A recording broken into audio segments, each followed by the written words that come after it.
And we are back. So now, next on the program is the Fireside Chat with Play Ventures. And you will hear more what they do and who they are. But now on the stage we have Anton and Florent from Play Ventures. Please welcome. Me, you already know. I don't think I need any you will have enough of me on these 2 days anyway.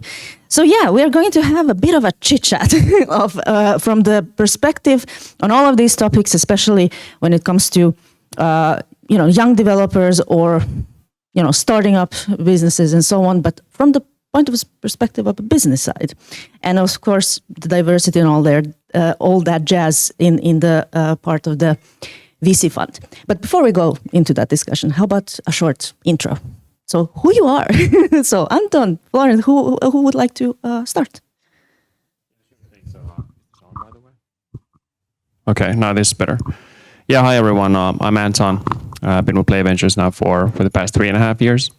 Initially joined Play as a venture partner in early 2019 to focus on their Web3 investments back in the day, and which obviously has garnered a lot more attention during the past year, but that was kind of the background. But aside from that, been investing into mainly mobile free-to-play, but also PC free-to-play companies for the past 5 years. Had an entrepreneurial stint before joining Play on the Web3 side, and before that co-founded a small VC firm here in Helsinki, which was the first student-driven venture capital fund in Europe, where we invested across different sectors, where I mostly focused on investing in gaming. Not because I'm a game developer by background, but I think the initial spark came from back in the day when I used to play World of Warcraft competitively. So I've been immersed with gaming for the past 5-6 years, seeing a lot of different interesting trends coming out, and I'll allow Flo to jump in before I babble too much. Hi everybody. Thank you for having us. So it doesn't work. All right. Yes, this is better. So my name is Florent. I'm sitting in the investment team of Play Ventures. I'm actually based in Paris. I fell in love with the gaming industry when I was working at Google, so the bad guys, and was working in the mobile gaming team over there, working with several gaming studios across a wide variety of genres. That was great. But after a while, I went as an independent consultant, so worked with a lot of app developers and game developers again on their growth strategies, and joined a few months back the mighty team of Play Ventures. And at Play Ventures, we're an early stage fund, so we usually invest in seed and pre-seed gaming companies across more like mainstream gaming, but also Web3 companies, so intersection of blockchain and gaming. So how did you actually end up in being in the investment kind of side of things, especially when it comes to from your background? I mean, you already said that you were doing it from the student time, kind of or in that, but why? How? Because you can see quite many entrepreneurs as well who have been in the industry already, or stepping more. Even you have some advisors from the being long enough, so they step into this sort of becoming investors. So what was for you? What is your story there? Why are you in not just Play Ventures, you're generally in this field? Yeah, that's a very good question. So I don't have any background in finance or anything like that. I never did investment previously. I was just working in the industry with a lot of people in the industry, but more on the marketing part.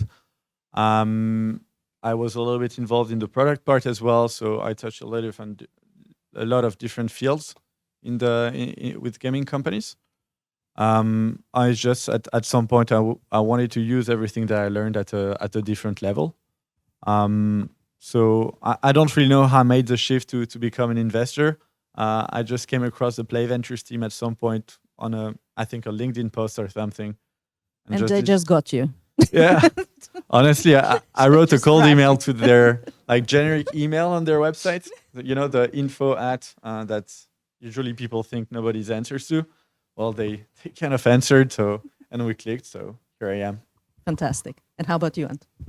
Yeah, I think I would second kind of never underestimate the power of like a really well crafted cold email, because my journey started there as well. Play like I knew these guys were experienced gaming entrepreneurs, and I heard something was cooking.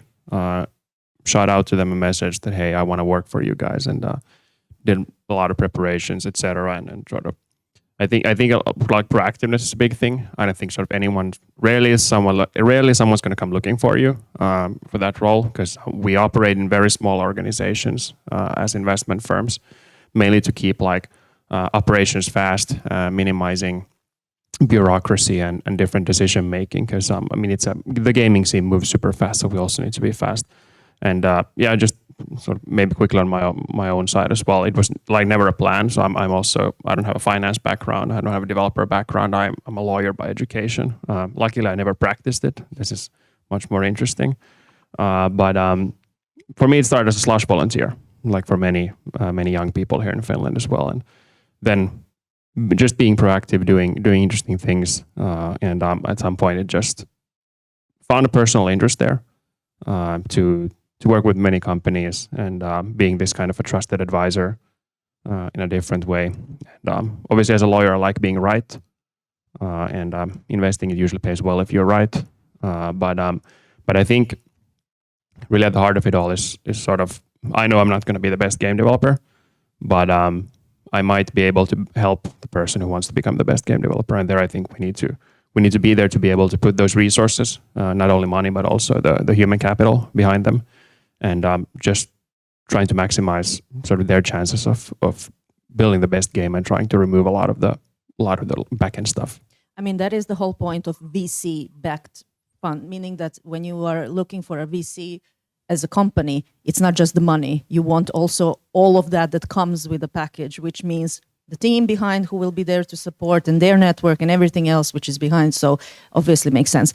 By the way, whoever has any questions, this is interactive panel. I will also be following the Discord. So if anyone has any questions, thoughts, comments, just raise your arm and we can immediately take that in discussion immediately. So no problem there.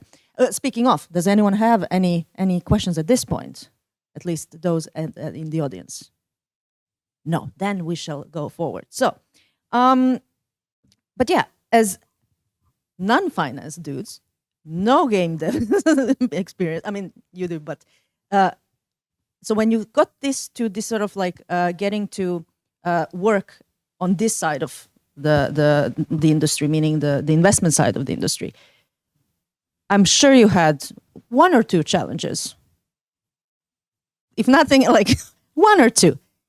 Would you like to share some of those? Like, what was kind of some that really comes? So if I say like, hey, did you have any challenge? Like something that really comes to your mind kind of first? What would that be? Or can you share? And it's an anecdote even. It doesn't have to be super serious. Whatever you want to share.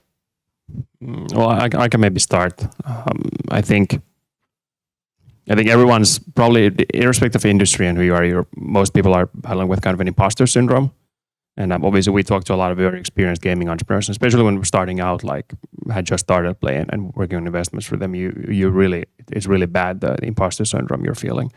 But I mean, at the same time, sort of you are most like you are recruited for a reason, and the investment firm believes in your thesis, and it's a lot about sort of building conviction around some sort of way of thinking, and then proving that by finding the right founders who are working on it, and then it kind of starts building on itself. Now, kind of considering the theme of this event too, and now obviously I have it easier because I'm a Caucasian guy. But I remember when I was looking into VC, like even I was looking for a lot of role models in the industry, because I was looking at a slew of people with engineering backgrounds, finance backgrounds. I thought I'm never going to be a part of that industry because I don't have it. But did extensive research, looking through profiles of all kinds of VC firms, looking at I was just frantic looking for someone with a law degree, because that gave kind of the confidence for me that, okay, also I can do this. So that kind of also highlighted kind of for me how kind of the perception, how important it is to see people who look like you, people who have the same background in you in some industry, because it can be a very strong deterrent to not go into something or not go after something if you can't find those kind of north stars in your industry. That was maybe early on, but something that just sort of.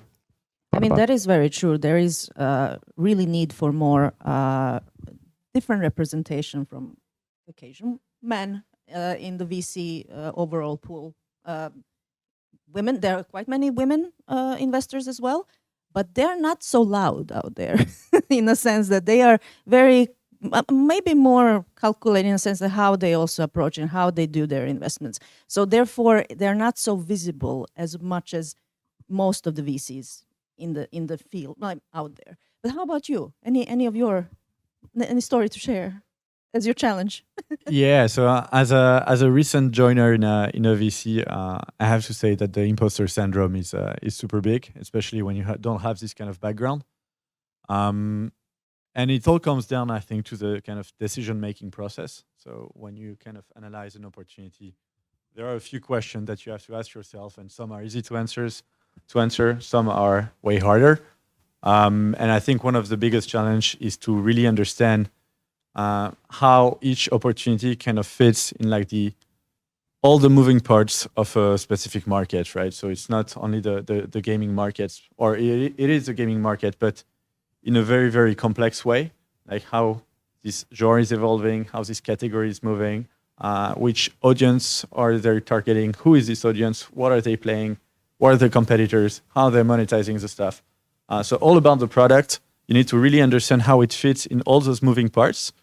But then you also have the ecosystem. So how are all the partners moving in this ecosystem? What kind of regulations are they putting in place? And then you can kind of take a step back again, and you have like all the macroeconomic trends, the political trends, and so on. And everything is moving together to kind of let you know if this opportunity is the right one today. But on top of this, you also need to understand if this opportunity will be the right one in 5 years, right? So there is a lot to analyze to kind of get rid of this imposter syndrome and make an informed decision. Mm-hmm. And for that, it requires constant market monitoring. So it means like spending hours on Twitter, reading the news on Discords, talking to a lot of people, going to a lot of places to talk with different game developers or other partners of the industry. But it's all teamwork as well. So basically, yeah. No matter in kind of how long you are in the company, also in the game development company, but as well, what I see in VC as well would be that, I mean, if there is any challenge, and so you also can rely on your colleagues, because that's the whole point, especially in the small teams such as yours. I mean, you have a small team considering, but still, like, you can always rely on your colleagues, and that's where, like, no matter what, you are there in it together. Yeah, absolutely. I think I annoyed Anton a lot when I started with all of my questions, so for sure that helped. There is no such a thing as stupid question. Annoying, but like that is something that one can work with. But yes, definitely. So yeah, any thoughts? How about you? I mean, we have quite many game dev teams here, and how many of you worked with a VC at any point? Quite few. All right. And how many have considered? No others. All right. Well. There is one. Sorry, I have a pillar in front of me, so my apologies. But yeah, so as getting this kind of like clearing out the air, because there is always this sort of quite much. You're talking about imposter syndrome. Well, let me tell you about imposter syndrome among the devs, because that's exactly what is one of the biggest issues when it comes to also teams really reaching out, and the way how they're reaching out also, especially. In Finland is particularly known as, we are not good enough, we're not ready yet, blah, blah, even that they have great stuff to actually approach any investors, including the VC funds. So any thoughts on that, like to share, because the point is that how to approach you, that you are also just humans with all your flaws behind decision making as well, but still how to communicate, like that's the... Yeah, that's a really good topic, and I think, so we're a global VC, we invest everywhere, so we see this on a daily basis. I think it's fair to say there's sort of, in broad strokes, there are cultural differences in how people from different different regions pitch their companies, also depending on kind of what kind of backgrounds they come from. I can definitely underwrite kind of the Finnish approach of not being too out and about, but sort of very well. We're making this game, and it's probably not that good. And then you look under the hood; it's really good. But then you might have someone who is very outspoken and very confident in everything, and like everything is samsara. But when you look under the hood, then it's actually a complete mess. And obviously, any startup is a complete mess on the inside. I think we also work with our companies very closely post investment, and I think it's very important for us too. And that's the number one thing we make clear, that sort of we're not here for you guys to pitch us anymore because we've invested in you. We need to know about the problems ASAP, because that's the only way the VC can help, and that's the only way to kind of maintain a very kind of trustworthy relationship. Naturally, when it comes to pitching, you probably want to be a bit less vulnerable, maybe at that stage, because in many ways it's also a dog eat world. Now I can't remember what that phrase is, but in a way, like, remember your competition. Most of the funds that invest in gaming are specialist funds. There's a lot of pre-seed capital available and seed capital for gaming startups, but they're very concentrated to the funds that specifically focus on gaming. As in my experience, a lot of the kind of more generalist investors that focus on later stages look for signaling also from the early stage investors. So that pool is still somewhat limited where capital is available, and most of these funds are investing with a global mandate. So as you're pitching, you need to remember there's someone else pitching this. There's being a lot more outspoken, a lot more kind of out and about. But it also comes down to the investor, because I think we have the experience that we've been listening to pitches for 4 years now with Play Ventures, and we review thousands of companies per year, and we can usually see through the clutter. So I think still at the core of everything of a successful pitch is confidence, definitely, but also being very sort of honest about things, because things always come out at the end if they're not true. And we will figure out if something is not true what the company is pitching. So I'd say those are still the true core pillars. And confidence is not only about like being very outspoken and like banging your hand in the table that we're going to build this game, but just generally sort of could be like calm, just super knowledgeable about what you're doing. You understand your genre. You're very convincing in sort of talking about who's your player base, who you're building for, why our methodology for building games is the right one, and why we're just now the right team to tackle this. And it really comes down to the team in most cases, I was especially just at the about stage to where say, like, yeah, in the focus that you have, which is young, the startup side, so early stage. So the team, any tips for kind of like, because depends now. Obviously, someone who has been more in the industry already and having experience, and now they're forming the team to make a new startup, and that's a completely different. And I think you have quite many in that field. But how about the teams that are like, which usually happens that they are, a bunch of friends making a studio, which is sometimes good, sometimes not.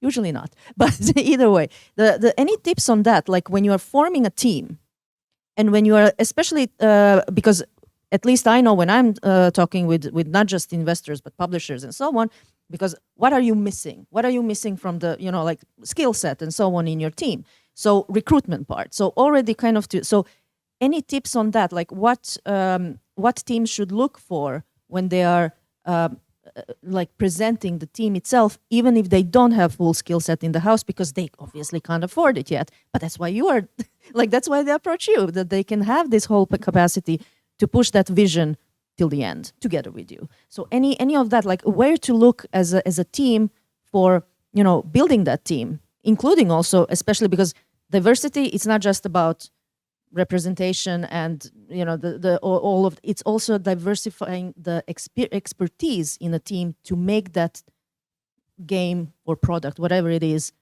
really be as successful as possible, because just having one way of doing stuff is not the right way. So it's also about the diversifying skill set in the house. So any thoughts on that? Yeah, I'm 100% agree with all that. At the end of the day, we do invest in product, but we invest mostly in teams. Being a very early stage venture, we know that there is a very high risk of failure for the first product that this team is going to create. So we're also looking at teams which can iterate on that, which are able to pivot, and which are able to kind of gather together after a failure to kind of create another product and bounce on that. And you mentioned diversity, and that's definitely something that we're looking for in terms of skill set first. If there are any major gaps which are not covered by the team, that's usually a problem. We like a team that can actually cover those gaps. And if So they don't already have- team that has all of that is mandatory in your view. So like for the making that work as it is. Yeah, I mean, for a game developer, we're expecting to see a game designer there and actual developers, right? So, That we helps. know I mean, that, yes. Yeah, at least at this stage, we know that when it comes to future stage, so when we know that at some point publishing people are going to be required on the team, marketing people as well, we know that will come, but we need a strong center at the core team. That's for sure. And in terms of diversity, maybe bouncing on what Patty was saying before, at the end of the day, they're building a product for a specific audience, right? And this audience is going to be very diverse, both in terms of cultural diversity, gender diversity, but with different backgrounds. So you have a big social diversity as well. And if you can manage to kind of reflect this diversity in the team that you're building, it's usually a huge plus, because this kind of diversity is going to feed this kind of creative process, which will make sure that you can actually build a product which will fit the market and the audience that you're aiming for. Exactly. Yes. Yeah, I think just adding to that, this is a super interesting topic. We'll probably talk about for a really long I time. was just but- about to say, like, I can't believe we're having like 3 minutes more, which is like how this. But yes, But the one you picked is interesting, and I think if I cherry pick now from there would be kind of the less experienced founders versus more experienced founders, because it also ties kind of back into the point of kind of recognize the competition around you, the other teams that are also fundraising, because you'll likely be fundraising at the same time as many teams that have. It's a full roster of people who've shipped 10 free-to-play games over their career. So the pitch is somewhat different. And I was like, when you think about team building from that perspective, because this is also a topic that we debate constantly internally and sort of when we assess teams, because it's not like a VC thesis is not static. The way we invest also has to be dynamic, and we have to, as mentioned, we have to read the market and what's happening and what kind of founders are coming in. When it comes to these younger founders and younger founding teams, now obviously the disadvantage is that you can't say that you've shipped 10 games, that you know how this thing works. But where we see that these founders usually stand out is really like projecting this incredible drive of building something super big. What we have seen working, so I would still say that most of our investments on the studio side fall more into the more experienced category, where these developers have proven ability of shipping games from previously, not only shipping games but shipping successful games and sort of marketing those at scale. But we've also invested in a fair amount of founders that are teams that are led by these less experienced, but where you see that sort of they are crazy enough to go and pull off something big.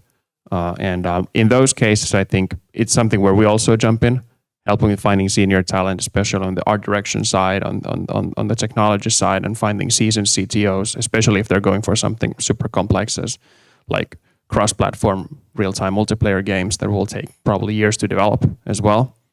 So I think if you would have to search there's no single truth to it, but something at least that we have been starting to see on a more frequent basis that sort of these young founders are, or don't have to be young, but if it's someone like who's a bit more outside from the industry, I wouldn't say that age is a factor, but based on kind of our data set, they tend to be a bit younger. What they've done is to then partner up with people and partner up with developers and recruited developers from more established companies. So the founding team also almost becomes a mix of like seasoned talent, that they know the pipelines, they know the processes that the product goes through, but then the kind of direction, the mission and the vision of the company is being set by someone who has more of a kind of out of the box sort of way to look at things. So during the past couple of years, I'd say VC funding has predominantly gone to these very experienced teams that come from established free-to-play companies or ran startups before. But I think there are really encouraging signs where like funds, not only Play, but other gaming funds are also taking a more broad view into this. Because at the end of the day, we aren't in the business to finance sort of incremental improvements to existing games. We want to find the next sort of hit that is coming out.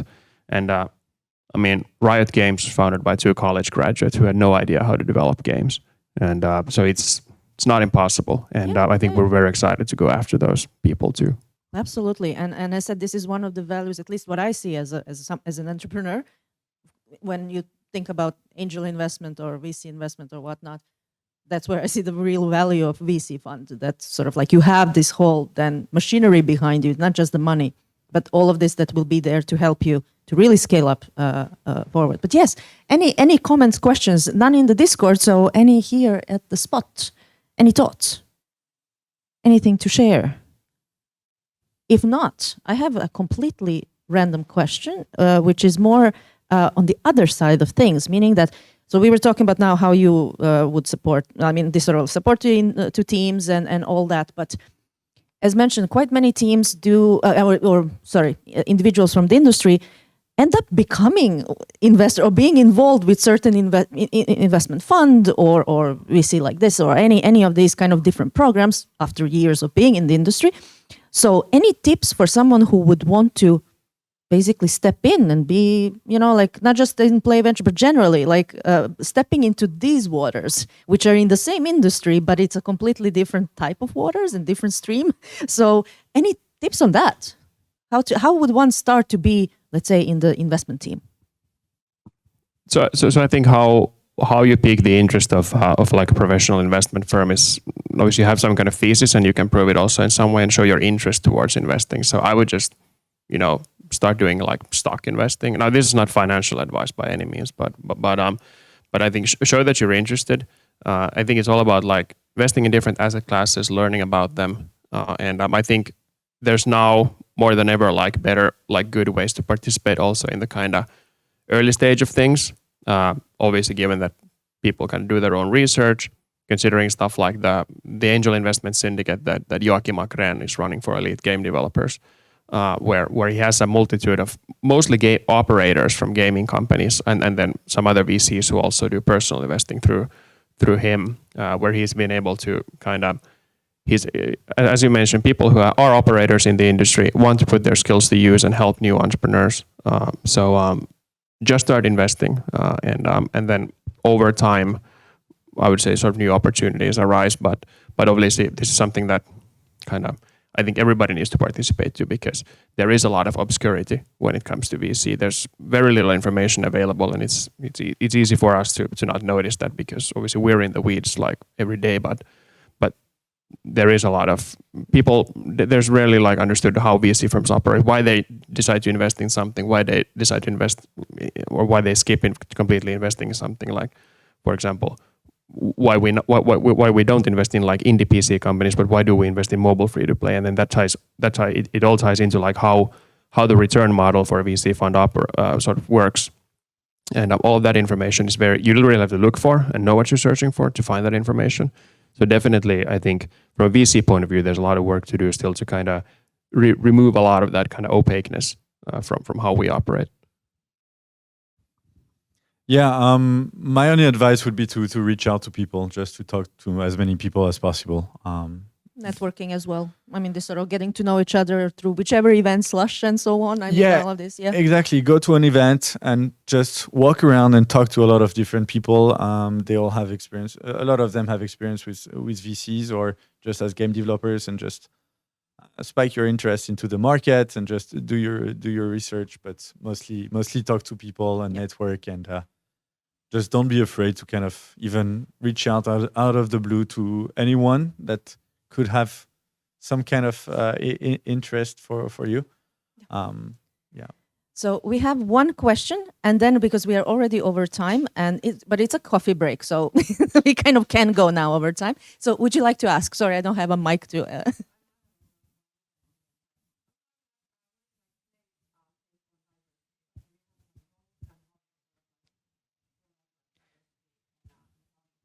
So just to say it also through the mic. So the question was, what is their strategic view when it comes to diversity from the Play Venture perspective? Yeah, so that I can answer that a little bit with what I said before in terms of how we look at teams. So if we see a lot of diversity in the team, that's something that obviously we like a lot, because that's gonna look a lot like the audience that the people are targeting. So yeah, that would be more or less my take on it in terms of how we look at those kind of opportunities there, and the founding teams. And that's also something that we try to push our companies to look for if they don't have it.